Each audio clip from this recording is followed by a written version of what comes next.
వారికి సంబంధించిన మనుషులు, వారి కుటుంబం, వారి మంది మార్బలమే ఈ ఎఫ్టీఎల్ బఫర్ జోన్ లో అనేక ఇళ్లు కట్టిన సందర్భం మనకు తెలియంది కాదు. నిన్న మొన్న కోర్టు కూడా ఒకటి డైరెక్షన్స్ ఇచ్చారు గౌరవ ఆనరబుల్ చీఫ్ జస్టిస్ గారు. ఇక మాటకు ముందు, మాటకు మధ్య, మాటకు చివర రెవెన్యూ మంత్రి ఇల్లు హిమాయత్ సాగర్ ఎఫ్టీఎల్ లో ఉంది. రెవెన్యూ మంత్రి ఇల్లు హిమాయత్ సాగర్ బఫర్ జోన్ లో ఉంది. రెవెన్యూ మంత్రి ఇల్లు ఎట్లుంది అట్లుంది అని ఆనాటి ఎంఐయుడి మినిస్టర్ గారు, వారి తొత్తులు ఇతరత్రా మాట్లాడుతున్నారు. నేను ఈ వేదిక ద్వారా ఒకటే ఛాలెంజ్ ఇస్తున్నాను.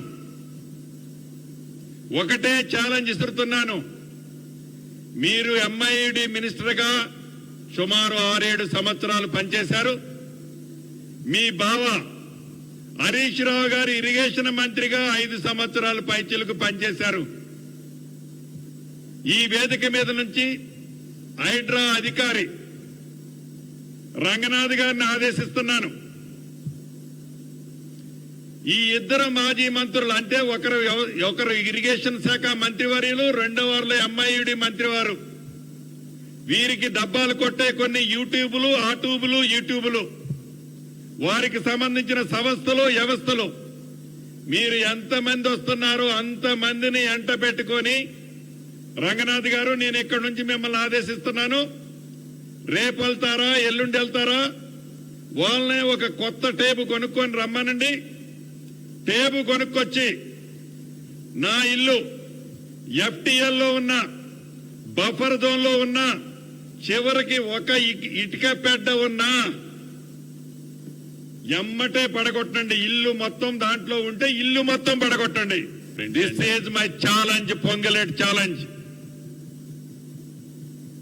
మాజీ మంత్రివర్లు, ఈనాడు ప్రధాన ప్రతిపక్షం అని చెప్పుకునే వాళ్ళకి ఇక్కడి నుంచి ఛాలెంజ్ చేస్తున్నా. ఒక్క ఇటుక పెడ్డ ఎఫ్టీఎల్ లో గాని బఫర్ జోన్ లో ఉంటే మా అధికారులు మీ పక్కన ఉంటారు. మీరే టేప్ పెట్టి కొలుచుకోండి. మా అధికారులు కొలిస్తే మీకు నమ్మకం ఉండదు. ఎందుకంటే నేను అధికారంలో ఉన్నా కాబట్టి మిస్యూజ్ చేశానని అనుకుంటారు కదా మీరు. మీ చావు తెలివితేటలు, మీ చవకారు మాటలేందో కొలిసిన తర్వాత మీ తల ఎక్కడ పెట్టుకోవాలో మీరే నిర్ణయించుకోండి.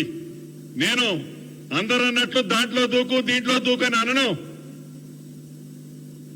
ఇది పొంగిలేటి ఛాలెంజ్. మళ్ళీ గతంలో ఖమ్మం అసెంబ్లీల గురించి చెప్పా, మళ్ళీ ఇవాళ చెప్తున్నా. ఈ రోజు కాదు, ఏ రోజైనా నీతోనో, నీ మామతోనో, నీ బావతోనో చెప్పించుకునే ఛాన్స్ ఈ పొంగిలేటి ఎప్పుడు ఇవ్వబోడు కూడా. గుర్తుపెట్టుకో, ఎదట వాళ్ళని విమర్శించటానికి ముందు,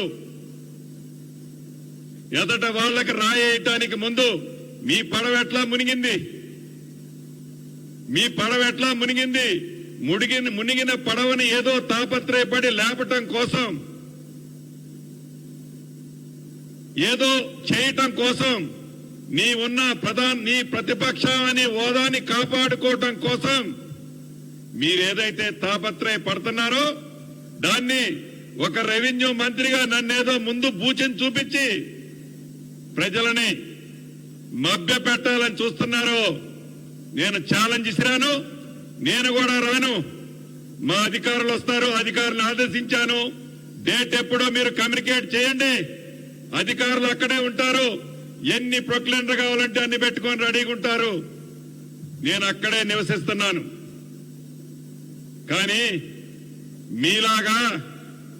మీలాగా మీరు నివసించే ఇల్లు ఇది నాది కాదు, నా ఫ్రెండ్ దగ్గర లీజుకు తీసుకున్నాను, అదని ఇదని మీరు చెప్తుంటారే.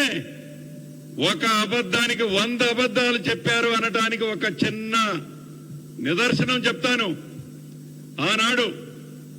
ఆనాటి మా పిసిసి అధ్యక్షులు, ఈనాటి మా ముఖ్యమంత్రి రేవంత్ రెడ్డి గారు మీరు ఈనాడు నివసించే ఇల్లు ఆబ్లిక్ ఫామ్ హౌస్ ని ఏమి లోన జరుగుతుందో తనకు సంబంధం లేకపోయినా కొంతమంది మిత్రులు ఎవరో డోనును పైన తిప్పారని మీరు ఎఫ్ఐఆర్ ఫైల్ చేసేటప్పుడు ఆ ఇల్లు ఎవరి పేరు మీద ఉందని మీరు ఎఫ్ఐఆర్ ఫైల్ చేశారండి?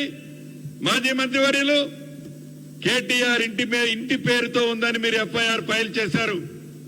ఆనాడు కేటీఆర్ ఇల్లు అనే మీరు ఈనాడు మీ దోస్తిల్లు అంటున్నారు. అంటే మీరు నివసించే ఇల్లు ఇది నాది అనే చెప్పుకునే ధైర్యం లేక మీరు మాట్లాడుతున్నారు. నేనుండే ఇంటి గురించి కూడా చెప్తా, అది నాదే అని చెప్తున్నా, కానీ నిజంగా అది నాది కాదు, నా కొడుకు పేరుతో ఉంది. కానీ నాది కాదని నేను చెప్పను. ఎస్, ధైర్యంగా ఒప్పుకునే ధైర్యం ఇయ్యాలి నీకు.